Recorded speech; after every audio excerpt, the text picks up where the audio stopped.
Pursuant to Rule 2, Paragraph 2 of the Rules of Procedure on Impeachment Trials, as amended, we now proceed to the election of the presiding officer of the impeachment court.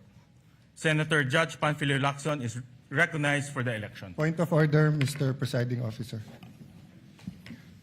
Yes, we recognize the gentleman from Taguig.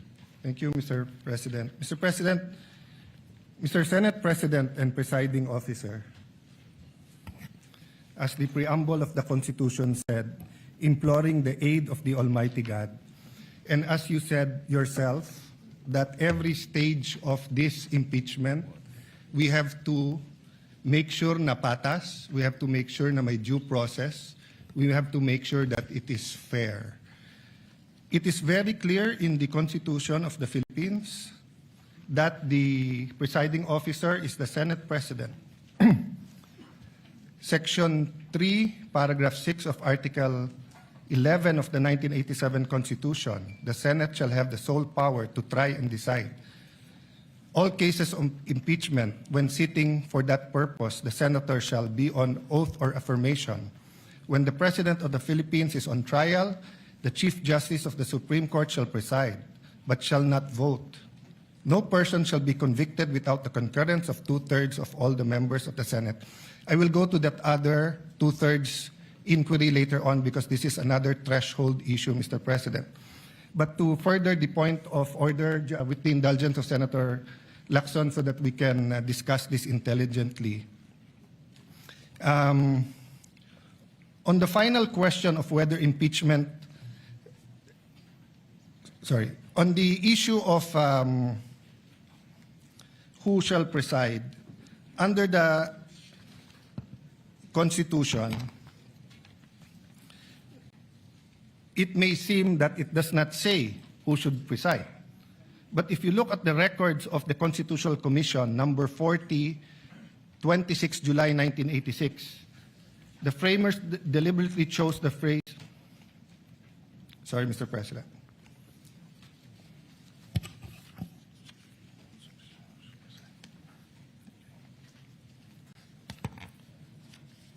I am referring to Section 6, Article 11, and then Constitutional Commission number 41, 27 July 1986.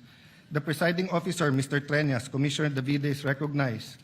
Thank you, Mr. Presiding Officer. I have some proposed amendments on Section 3, subparagraph 5. The presiding officer, Mr. Treñas, the gentleman may proceed. Mr. Davide, who later became Chief Justice, this is without prejudice to whatever amendments may be accepted by the committee when the Aquino amendments will be taken up. It would consist in adding a new sentence on line 20 before the phrase "no person shall be convicted," inserted the following: all other cases, the President of the Senate shall preside. The presiding officer, what does the committee say? Mr. Monsod, it is not understood that when the President of the Philippines is on trial, it is only time when the Chief Justice of the Supreme Court will preside. It is necessary to say that the Senate President shall decide during all the time. Presiding Officer, Mr. Davide, Mr. Presiding Officer, I precisely presented this because we had a distinction when it comes to the Chief Justice Supreme Court. But with that clarification, that in all other cases, it should be the President of the Senate who shall preside, I withdraw my amendment. So it is but elementary, Mr. President, in statutory, especially construction of the Constitution, that the spirit as well as the letter is followed. The spirit of the Constitution is that it is the Senate President who will preside. This is not an ordinary statement, dictum, or it was not a capricious statement in the discussion, precisely because the Senate President is elected by the majority. As an example, when Senator Pimentel did not like the vote and did not vote with the majority, he offered to resign. So the point, Mr. President, is this. Number one, institutional integrity. We need to protect the legitimacy of these proceedings. Even with the substitute presiding officer acts fairly, a conviction or acquittal reached under constitutionally defective process would invite judicial challenge and cast doubt on the validity of the entire trial. Do we want to go 30 weeks? If we follow the number of days submitted in the pre-trial, 62 and 30. And 3 days every week. So 30 weeks yon. Then after the 30 weeks, we'll end up in the Supreme Court kasi kune-question natin kung tama ba kung sinong nag-preside. Why is it important? Why can't any of the 24 preside? Remember, under our very rules, hindi ko nababasahin para mas umikli. In our very rules, the presiding officer can decide on the spot, or he can throw it to the body, or he can call a caucus or whatever you call it to be able to decide. And we experienced that during the Corona trial, and that's one reason why everyone acclaimed the late Senate President Enrile, not only because of how he carried it himself, but how the consensus and how he carried it with the minority. Secondly, jurisdiction and regularity. The Senate's jurisdiction over an impeachment trial is constitutional. The exercise of jurisdiction must conform to the Constitution, and the Senate's validity adopted impeachment rules. We cannot say we're following the Constitution, then we will not follow the Constitution. If the Constitution and its framers prescribe who shall preside, who are we to change the Constitution here today? We cannot enlarge or diminish the Constitution arrangement through internal rules or through ad hoc resolution. Lastly, due process. Kailangan malinaw po sa lahat ng partido, both to the prosecution and the defense, kung ano yung korte, kung ano ang two-thirds, kung ano ang charges, kung sino magpre-preside. So kung now, during the first day, we're going to change who's going to preside, and it's against the Constitution, what more changes are we going to do in the next few days? Ano ang limit ng pwede natin palitan sa Constitution at hindi? The authority must come from the Constitution or the governing law, not from the vote of a tribunal. A litigant is entitled to have the case heard by the decision maker, designation by law.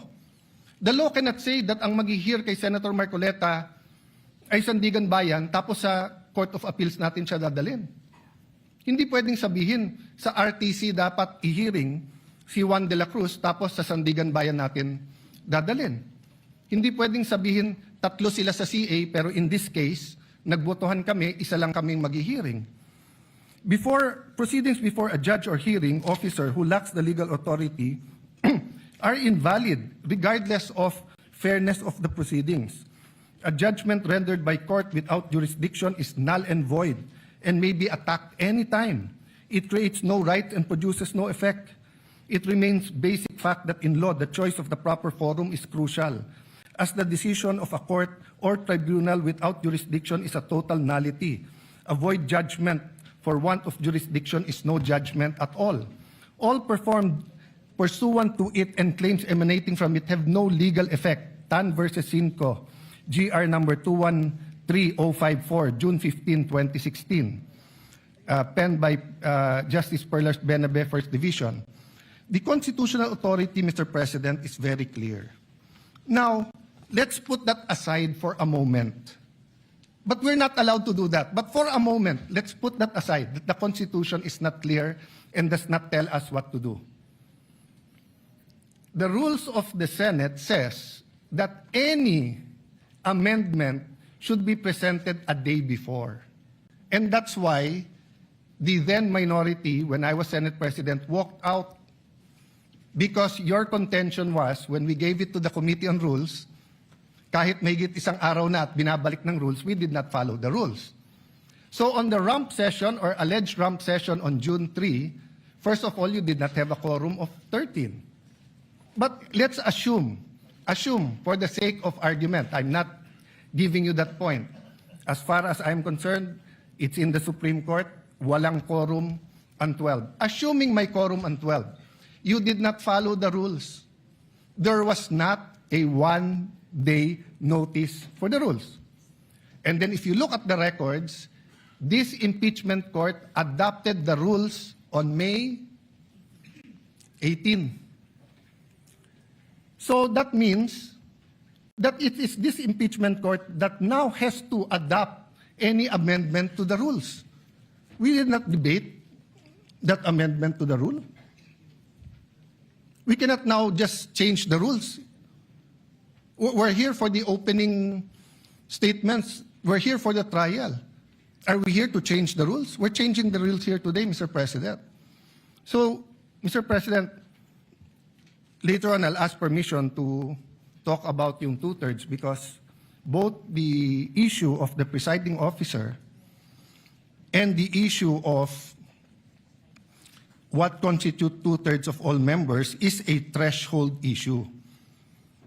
Para maintindihan lang po ng lahat, lalo po sa mga kababayan natin na nanonood, Merriam-Webster, simple definition, a threshold issue is a preliminary question, minimum requirement, or foundation condition that must be met or resolved before proceeding to the substantive merits of a case, project, or process. In this initial criteria,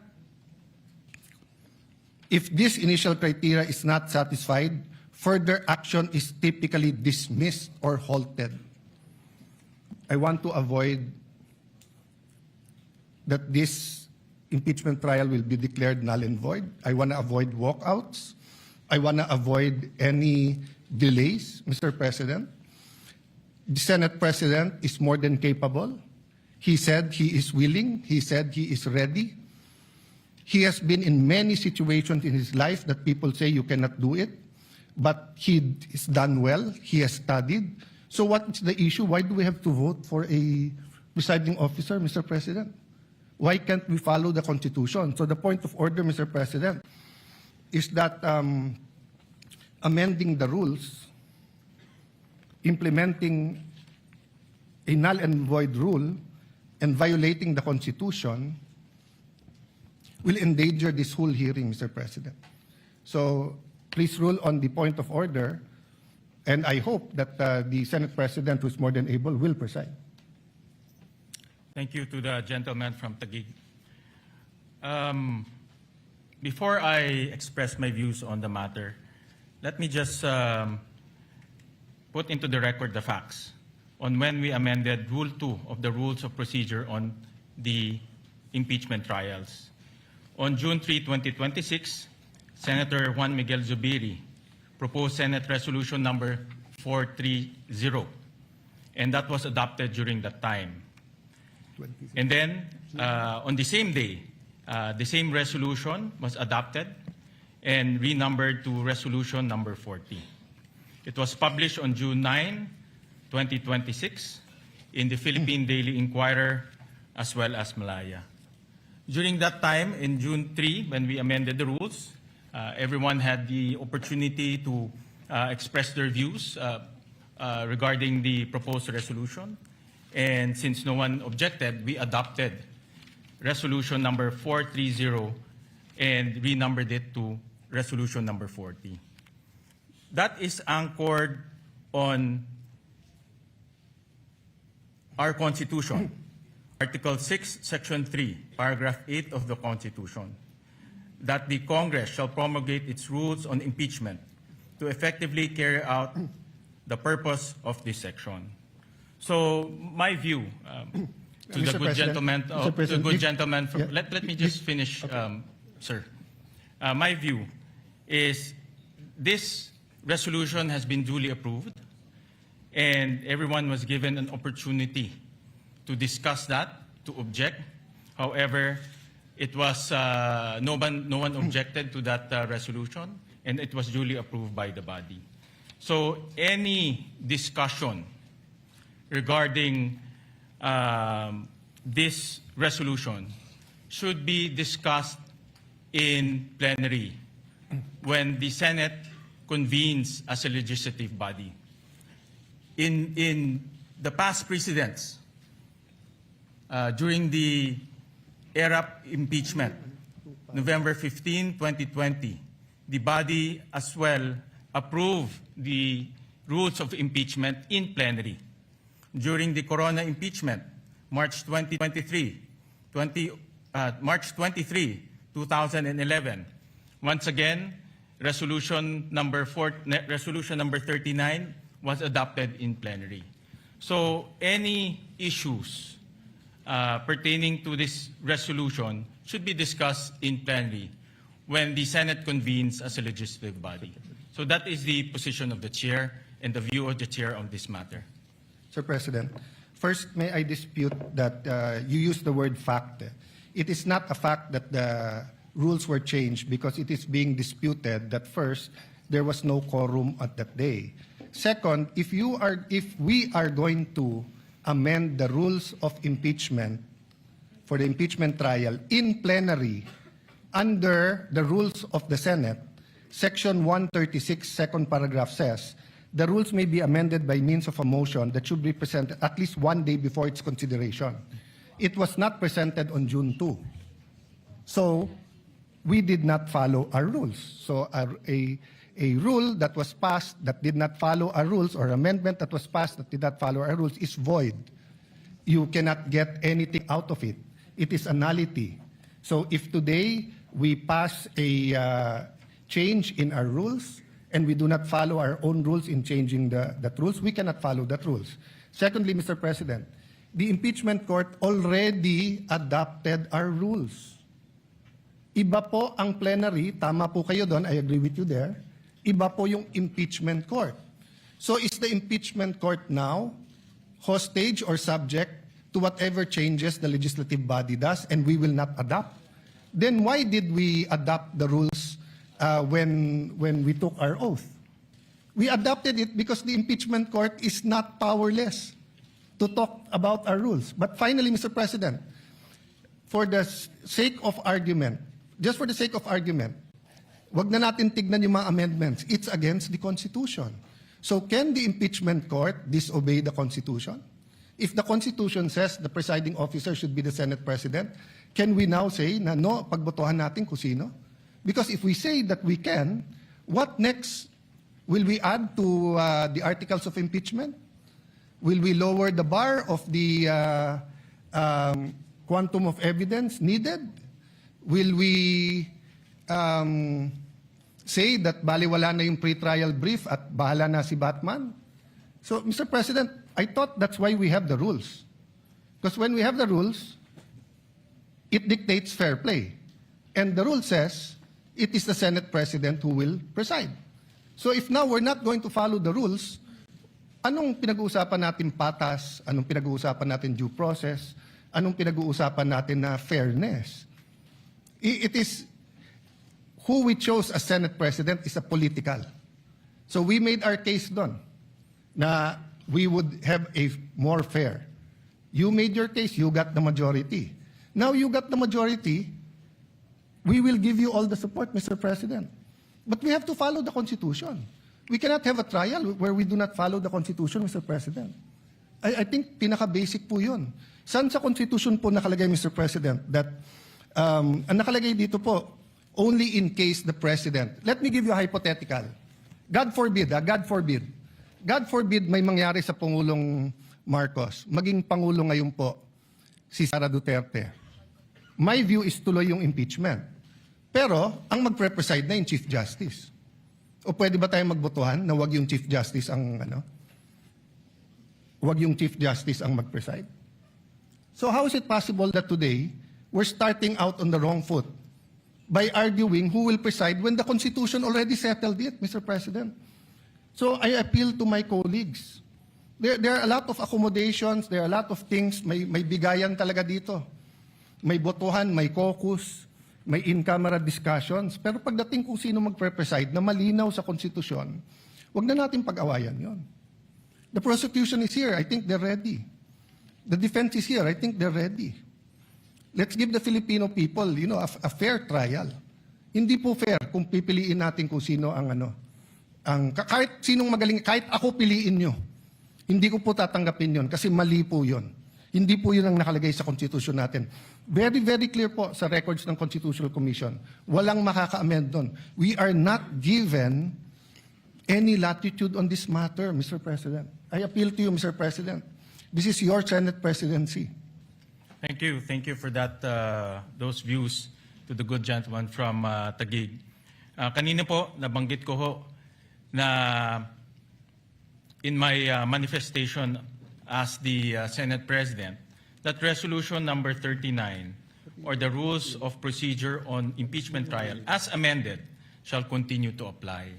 So in other words po, rin-recognize po nitong impeachment court yung amendments na ginawa ho natin noong June 3. At kagaya ho ng nasabi ko kanina, the humble view of this presiding officer is if there are any discussion on resolution number 43, as adopted as resolution number 40, it should be done in plenary. Because doon ho natin inamend yung, at doon ho natin inadapt yung impeachment, rules of impeachment, doon rin ho natin inamendahan. At nabigyan naman po ng oportunidad ang bawat isa para magkomento, magbigay ng pahayag, magbigay ho ng kanilang legal opinion. Pero at that time, wala naman po ang nag-object at inadapt po ng Senado in a legislative body. So the position of the chair, if there are any comments, any legal opinions, any issues, it should be done through the legislative body of the Senate. Mr. President, there is no conflict, Mr. President. With your permission, Mr. President. There's no conflict. If you want to discuss it, in 3 weeks may session na tayo. So all we have to do today is follow the Constitution. You preside. Then pagdating ng plenary, then we can debate whether we are allowed to amend the Constitution or not. Because, Mr. President, that's why I premise this not as a parliamentary inquiry or as a point of information or whatever we may call it. That's why it's a point of order. A higher point of order than the point of order in the rules is a point of order in the Constitution. The Constitution says it is the Senate President who will preside. So are we saying now, Mr. President, that the rules can amend the Constitution? Is that the ruling of the chair? Before I make my final ruling on this matter, may I recognize the gentleman from Pampanga, Senator Kiko Pangilinan.